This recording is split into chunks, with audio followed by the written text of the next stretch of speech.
Graeme, guys talked about how. Oh, sorry. Go ahead. Guys talked about how difficult the golf course is compared to the other years you've played it. How would you characterize it? Obviously tee to green, I think the premium in accuracy is kind of more so than normal. The rough is very thick, but we've seen some thick rough here over the years.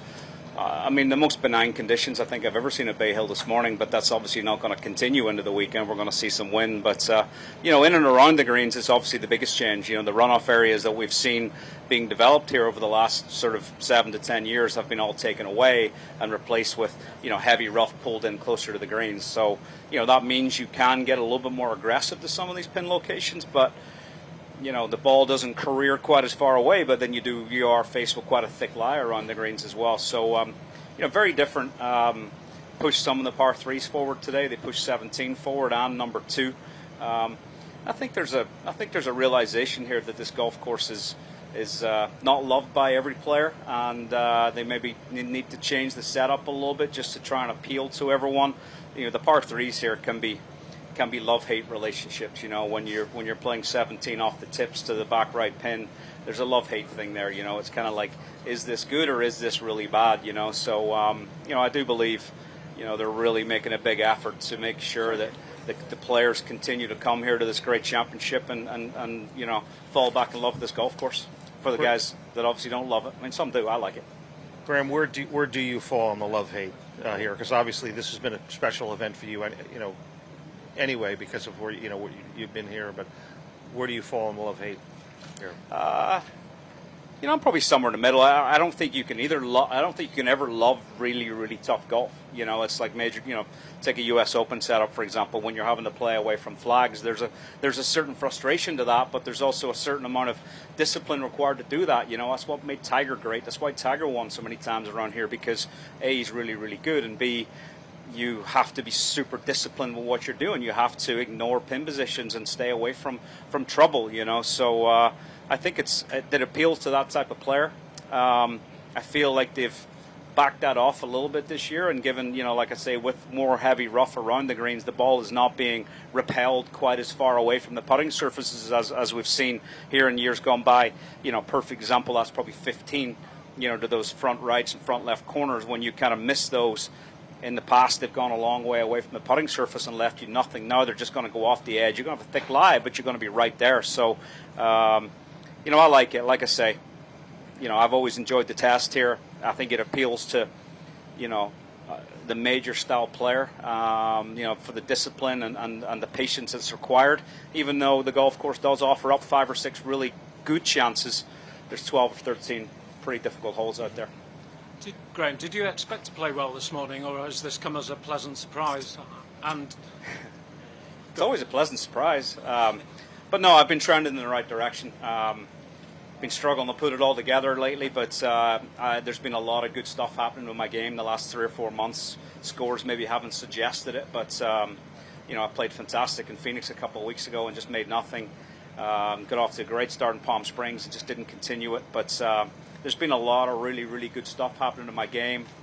I'm feeling, like I'm in a good place mentally, and really, trying to just kind of layer good days on top of good days at the minute, and try and see where that takes me. I'm trying to be really patient with it as well. Enjoying it. I enjoyed it out there. It was a nice walk this morning on a tough golf course, but like I say, it's been simmering, some good stuff simmering right now, and I just got to keep knocking on the door and see what happens. And what would be your abiding memory of the week you came to prominence on this tour in 2005? I just signed on the dotted line for my first home over in Lake Nona the week before, and then I came here. I don't remember much about the week at all. The only thing I remember was I finished the 72nd hole. I think I was laying 3rd, or maybe tied for 2nd or whatever, and I was in the press center talking a lot as I do, and someone told me that Vijay Singh had just dumped it in the water in 18, and it just bumped me up a spot, and it was kind of like, oh, okay, I hadn't played much in the PGA Tour for the kind of money that they were playing for, and realized that was a fairly large bump on my check, and that was kind of my only memory. I was staying with my friend Ricky Elliott, who caddies for Brooks Koepka. I was staying in his house. Just had chicken parmesan on the Saturday night before. Don't really remember much else about it. Killed a few brain cells since then, I think. I was well behaved. I think it might even have been St. Paddy's weekend, I think, and they all went out, and I stayed in. Very disciplined.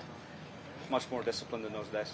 Graeme, why do you think tour players don't like the runoffs around the greens? I mean, because most people would think that would separate kind of the guys who have great short games from not, rather than just kind of luck of the draw, what kind of lie you get. Yeah, great question. Don't know the answer to it. I think when chipping becomes so difficult, it nearly levels the playing field too much, you know. Take 15, for example, to that front right pin, and you've hit a pretty good iron in there, but it goes long and it gets swallowed up and it goes, 20 feet below the level of the green and, 60 feet away. I don't care who you are, that's just an unbelievably difficult chip shot, So I think maybe this rough maybe gives the better chippers more of an advantage. The ball is staying closer to the flags, giving you more of a little look at things. I wasn't sure I loved the change when I first saw it, but it's kind of growing on me a little bit. And like I say, I mean, as one of the player ambassadors here after Mr. Palmer passed away, I'm passionate about this event. I want to keep the best players in the world coming back here. And, if kind of some tees up and some par threes and making these par threes making some of these pin positions more accessible is what it takes around here, then so be it, because this is a great tournament and, we want to maintain, Mr. Palmer's legacy. You talked about your connection. It is home. Such a long way to go, but a start like this, what kind of a jolt does that give you for this week? Yeah, it's always important to get off to a good start. I kind of feel like, I'll have some family and friends out there watching tomorrow afternoon. I think the kids will come out and watch me play a little bit, which will be exciting. And, I enjoy this event. So many good memories here, so many good people and friends. And, obviously, I love the city of Orlando and, it's home. And, this event's cool. So, I've had some good memories here and hopefully we can make a few more this weekend. Graeme? If you were on TV and you had to pick out one of your if you have to pick out one of your shots today for a video highlight on SportsCenter tonight, which shot do you pick out? Am I getting on SportsCenter? No, probably. I said if. Probably not. Thanks. Don't know. They were all just decent. There wasn't really any standouts. Can't really think. I had a nice niner into the fourth, so about 3 feet for birdie there, but nothing real special. It was all just steady away. Graeme, you mentioned the success of Tiger here, and it's not quite at the same level yet, but Rory, I think, would be in that love-like category. Why do you think he has such success here? Don't know. It's because he's good. It's a drive into the ball golf course, this one, and I think when Rory's on with his driver, there's no one better in the world than Rory with a driver, and I think you can really kind of bring this course slightly to his knees, not totally to his knees, but if you drive it well here. I'm interested to see what his game plan is if he hits a lot of drivers around here. Maybe have a look later, but he obviously feels comfortable here. He's won here. I played well here, and I was going along nice. He got it to 5 and looked up, and he was 6, and I was, of course he's 6, but I don't, like I say, obviously, it's just golf courses that fit your eye. There's a lot of draw shapes out there. Like I say, when he's on with the driver, there's no one better. And, the greens are pretty quick out here. I think it suits his stroke. Don't know. Not really sure. He's just good, isn't he? He is. We're getting kind of close. How do you think the Ryder Cup captaincy is going to shake out? Yeah, I don't know. I mean, I'm obviously playing with Zach this week. Walking around thinking maybe should I throw my hat in and go with him, I just don't think I'm quite ready. Part of me would love to, because part of me thinks that if I don't take this one, I might not get it, which would be disappointing. But I kind of have to put my own individual career first, I feel like, and I desperately want to get back playing consistently well at a high level again, rather than, maybe taking my attention away and, taking the Ryder Cup captaincy, and maybe part of me would be suggesting that, I'm not good enough to make the team, are there 12 better players than me in Europe right now? I got to ask myself that question. And, if I'm out here trying to do what I'm doing, I got to say that there's not 12 guys better than me and that I'm good enough to make the team. So I got to be able to compete at a high level, I got to have that belief. And if I take the captaincy, then that belief's not there. So it makes it hard for me to compete. And that's sort of what really the decision is going to come down to. I'd love to be captain one day, but if I don't take it this time, I'm well aware that I might miss, which would be disappointing. What makes you think you might miss?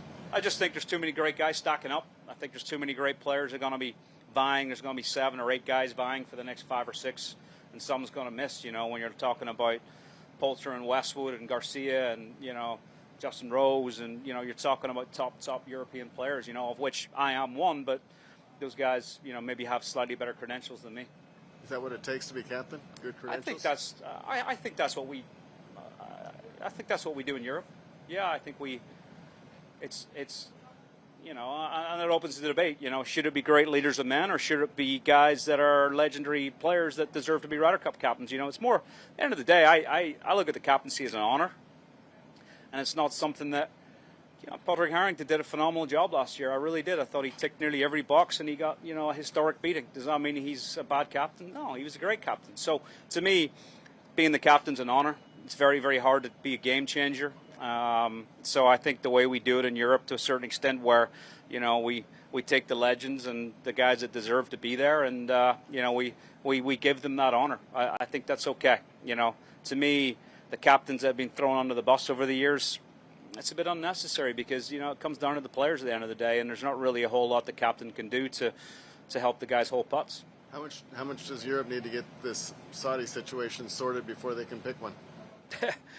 Yeah, I mean, there certainly seems to be a slight delay on our side, and it seems like the Saudi League seems to be a variable that is kind of putting things on delay at the minute. So tough to say. You know, like I say, from my point of view, certainly nothing to do with the Saudi League why I'm not going to take the captaincy. It's really just about me trying to focus on what I'm doing out there as much as I possibly can. So we'll see. I mean, I think Luke Donald will do a great job. I think Henrik Stenson will do a great job. It's just a case of which one of those guys wants it. Lastly, have you ever been asked a yes or no question? Well, I'd have to expand a bit on that. And no. Excellent.